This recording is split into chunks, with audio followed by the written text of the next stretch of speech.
Hello friends, iris home cooking में आपका स्वागत है।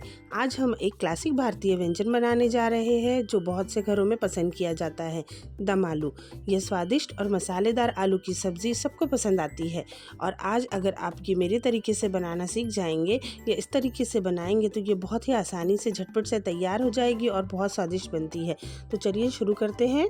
दम आलू के लिए हम ये छोटे छोटे आलू लेंगे। इसका स्वाद अलग आता है आलूओं से। ये छोटे से होते हैं इसलिए ज़्यादा स्वादिष्ट होते हैं, क्योंकि हमें सब्ज़ी वालों के पास आसानी से मिल जाएंगे। साथ में 15 से 20 काजू, प्याज, टमाटर और ये दही है। ये मीठा भी नहीं है और खट्टा भी नहीं है दही, तो खट्टा इस्तेमाल ना कीजिएगा। आलूओं में हमें इस तरीके से फोक से गट्टे कर देने हैं ताकि नमक और सारे मसाले अंदर तक अच्छे से जज्ब हो जाए और आलूओं को पकने में भी आसानी हो। साथ में हम कुछ मसालों की तैयारी कर लेंगे।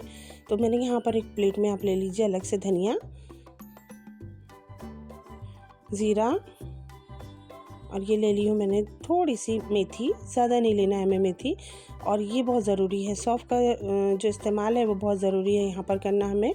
उसकी खुशबू बहुत अच्छी लगती है दम आलू में। और साथ में हरी इलायची, बड़ी इलायची, काली मिर्च और एक दालचीनी का टुकड़ा। इन सबको हमें थोड़ा सा हल्का सा भूनकर इसको ग्राइंड कर लेना है। और अलग से हमें ये पीसना है टमाटर में काजू डाल के, कि अलग से पेस्ट तैयार करना है। साथ में जो दही है उस दही में हम सारे ड्राई मसाले डाल देंगे, जैसे कि हल्दी, लाल मिर्च पाउडर, धनिया पाउडर। मात्रा मैंने डिस्क्रिप्शन में लिखती हूँ। ज़ीरा पाउडर, गरम मसाला, कश्मीरी लाल मिर्च। कश्मीरी दम आलू है तो कश्मीरी लाल मिर्च तो बनता ही है। और साथ में सॉल्ट, और ये है कसूरी मेथी। ये अच्छे से मिलाकर हमें रख देना है। ड्राई मसाले भी ग्राइंड करके हमें रख देने हैं। साइड में हम रख देंगे ये सब चीज़ों को। और जिसमें हमें ग्रेवी तैयार करनी है, एक पैन ले लीजिए, थोड़ा सा तेल ज़्यादा ले लीजिए, क्योंकि हमें आलूओं को फ्राई करना है। और आलूओं को फ्राई करते वक्त हम लोग ये ध्यान में रखेंगे कि ये एकदम लो टू मीडियम फ्लेम पर होना चाहिए, क्योंकि आलूओं को हमें 80% तक इसी में पकाना है। और ये अच्छे तरीके से लाल हो जाए इस तरीके से पकाना है। तो इसे ढक दीजिएगा आप, क्योंकि ये ढकने से जल्दी से पकना शुरू होगा इसका।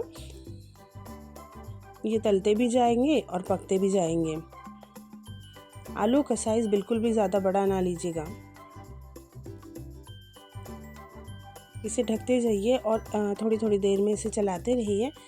ये अभी होने के हैं, हमें और लाल करने हैं ऐसे।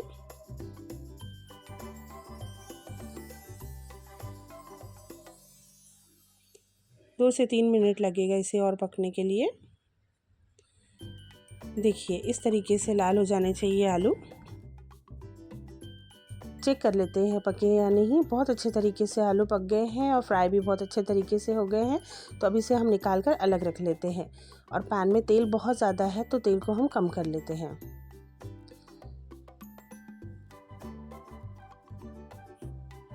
इसमें डाल देंगे अब हम बे लीफ।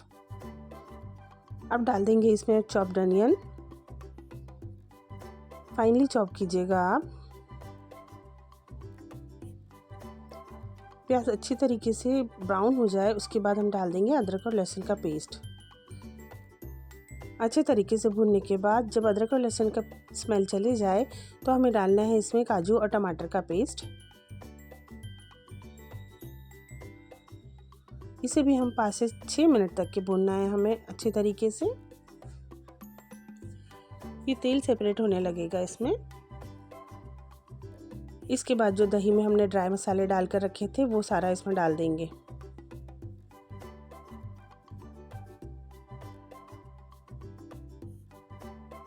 मसालों को बहुत अच्छी तरीके से हमें भूनना है। थोड़ा पानी हम इसमें डाल सकते हैं।